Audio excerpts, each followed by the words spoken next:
Hello, and welcome to Nothing Ever Happens in Canada. And I'm Canadian Girl. Thanks for joining me today. This is a Canadian podcast looking to explore the myths, legends, and just good old tales Canada has to tell. This week, we're going to look at the many sightings of mermaids in Canada. Do you believe in mermaids? Do you know who the Emerald Princess is? Do you know where Canada's very own Little Mermaid is located? Or where the first photo of a mermaid was taken and published in a local newspaper? Let's jump into this mermaid tale now.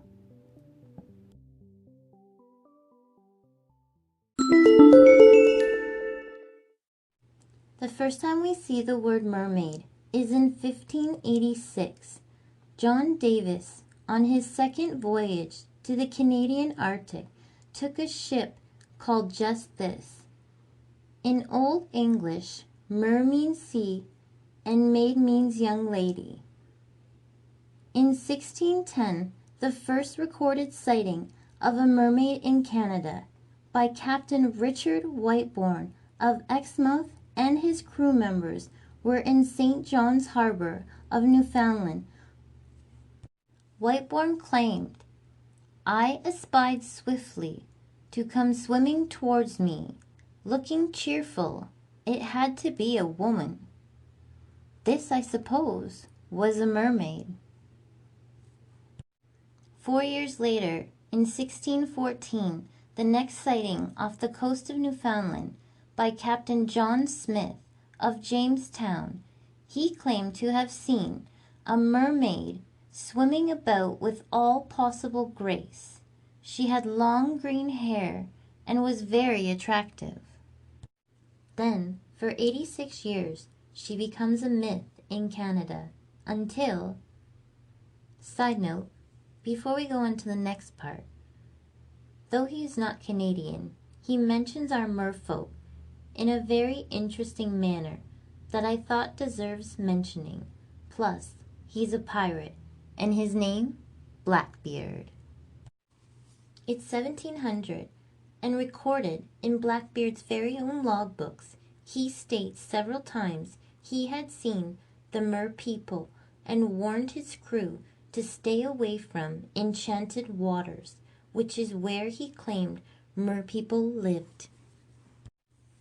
Hans Christian Andersen publishes The Little Mermaid in 1837, a fairy tale about a young mermaid wanting to give up her sea life to be a human.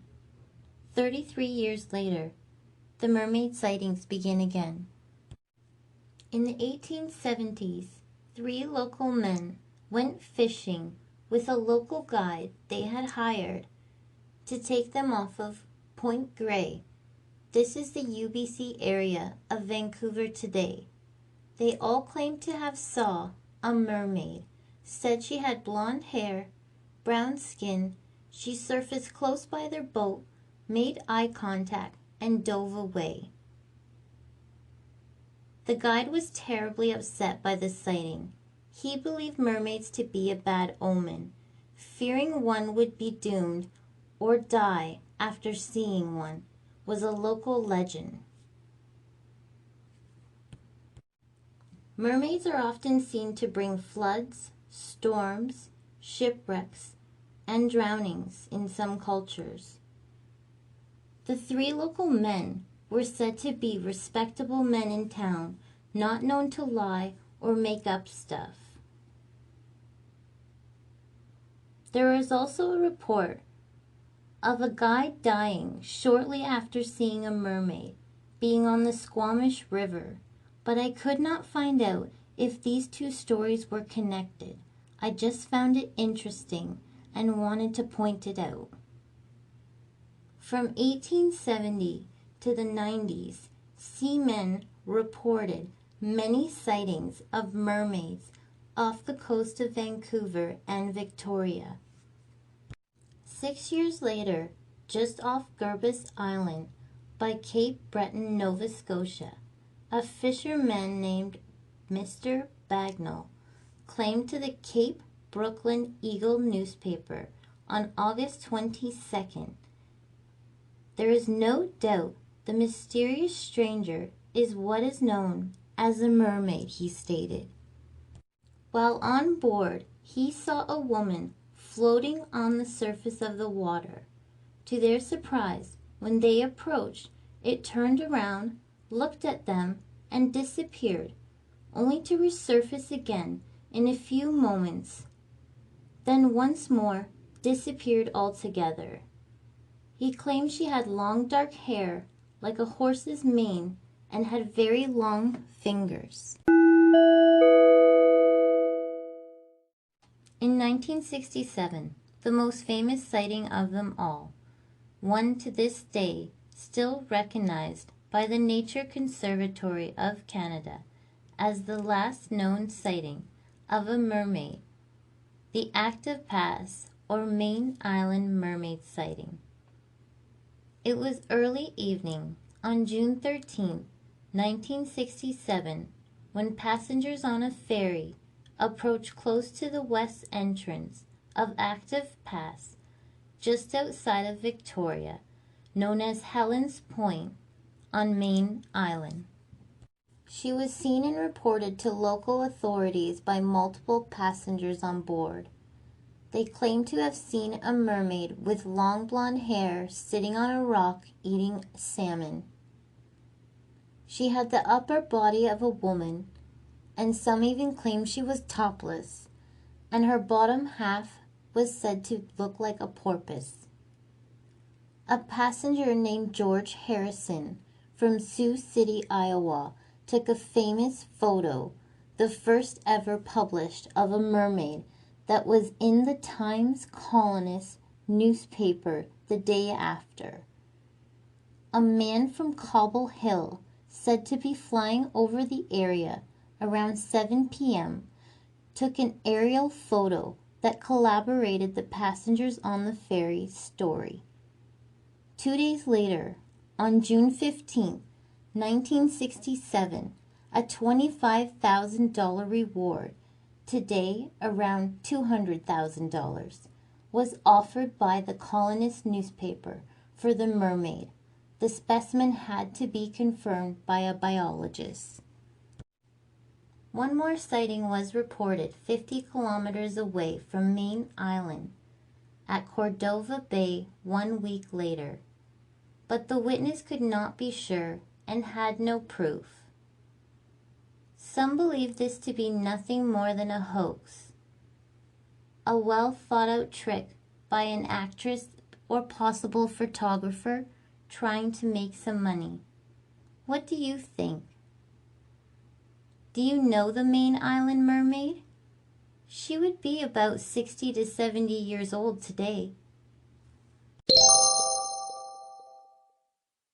In 1973, Canada's very own Little Mermaid, inspired by the famous Little Mermaid statue in Copenhagen, Denmark, arrives just off of Stanley Park and sits in Vancouver's harbor.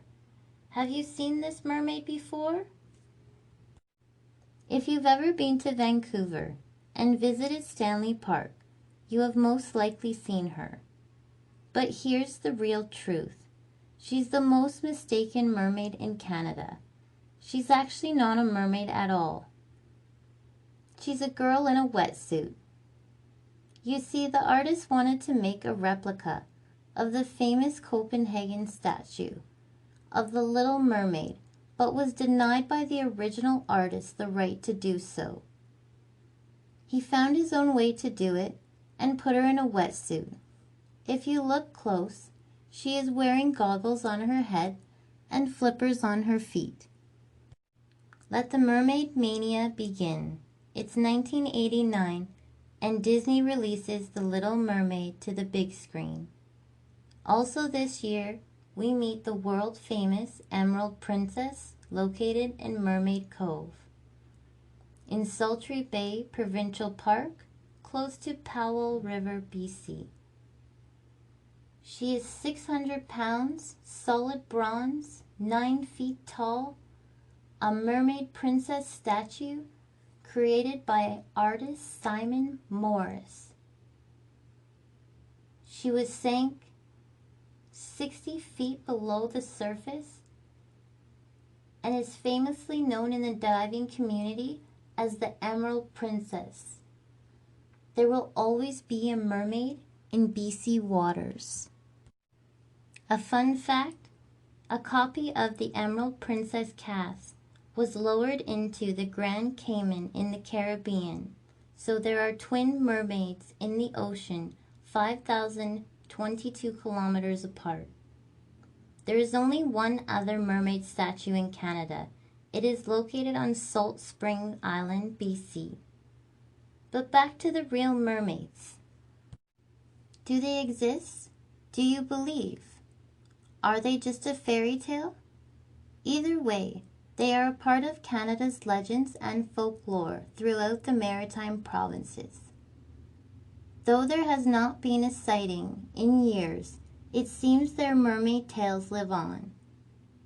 I hope you enjoyed this episode, and I would love to hear your thoughts or your own mermaid tales. You can find me on social media at Nothing Canada, or of course my email is always in the show notes below. I'm Canadian Girl. Thanks for listening. Until next time.